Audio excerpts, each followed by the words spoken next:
At last हमें जो है पीपल्स पार्टी की यंग क़यादत के अंदर से कोई एक ऐसी शख्सियत है जो हमारे फ़ोन पर हमारे साथ ज्वाइन कर रहे हैं। अली हैदर गिलानी साहब, बहुत शुक्रिया आपने ज्वाइन किया। अली हैदर गिलानी साहब, ये हो क्या रहा है? पीपल्स पार्टी को हम देख रहे हैं आफ्टर इलेक्शन अगर एनालिसिस करें तो हमें लगता है जैसे पीपल्स पार्टी कंप्लीटली सुकड़ के रह गई है सिंध तक। पंजाब के अंदर कुछ सीटें हैं स्कैटर्ड हियर एंड देयर, लेकिन ये वो जमात है जो कि वाकई में पंजाब से उठी थी, जिसको कहा जाता था पंजाब की जमात है। भुट्टो साहब को कंधों पे उठाया जाता था, बेनजीर साहिबा आती थी, वहां से जीतती थी। ये हुआ क्या अली हैदर गिलानी साहब? जी बहुत बहुत बहुत शुक्रिया आपका। पाकिस्तान पीपल्स पार्टी ने देखी जी रिकवर किया है बहुत ज़्यादा। पंजाब में भी रिकवर किया है, पंजाब में भी हमारी सीटें बढ़ी हैं, सिंध में भी हमारी सीटें बढ़ी हैं और ओवरऑल भी पाकिस्तान पीपल्स पार्टी की सीटें बढ़ी हैं। और हम बड़ा अच्छा परफॉर्मेंस, मेरे ख्याल से तो परफॉर्मेंस हमारी बेहतर रही है। और जिस तरह आप पहले कह रही थी कि पाकिस्तान पीपल्स पार्टी एक पंजाब में बनी और एक पंजाब की जमात कहलाई जाती थी, और उसके सबूत भी पाकिस्तान पीपल्स पार्टी ने फर्दन टाइम के साथ साथ देते रहे हैं कि 2008 में भी हमने काफ़ी सीट्स ली थी।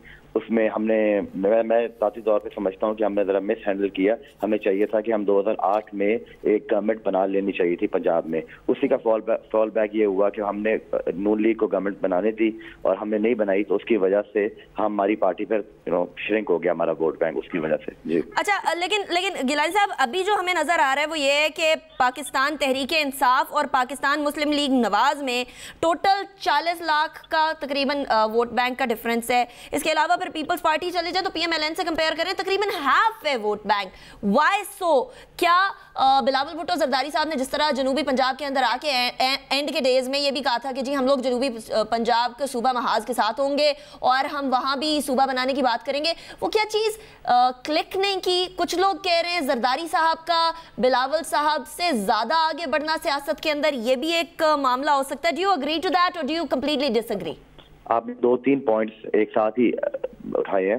सबसे पहले तो जो जनूबी पंजाब का जहाँ तक बात है तो पाकिस्तान पीपल्स पार्टी ने सबसे पहले इसका आलम उठाया था 2010 में, when Yusuf Raza Gilani was prime minister.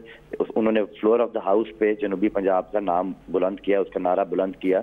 उसके बाद जो हमारे इस कॉज के साथ बाकी जमातों ने भी इत्तेफाक किया। फिर पीटीआई ने एट द एंड आके ब्रिटेन एग्रीमेंट भी किया जनूबी पंजाब महाज के साथ कि 100 डेज में हम वो सूबा बनाएंगे। हम उनके कॉज को बिल्कुल सपोर्ट करते हैं और जहां हमारी जरूरत होगी as a member of the provincial assembly, मैं खुद उनके साथ मिल के इस जद्दोजहद में उनके साथ शामिल होऊंगा। और मैं चाहूँगा कि ये जो 100 दिन में उन्होंने वादा किया था कि वो जनूबी पंजाब को एक सूबा बनाएंगे, तो उसमें हम उनके साथ हैं। नंबर 2, आपने कहा कि जनूबी पाकिस्तान पीपल्स पार्टी का वोट बैंक क्यों श्रिंक हुआ।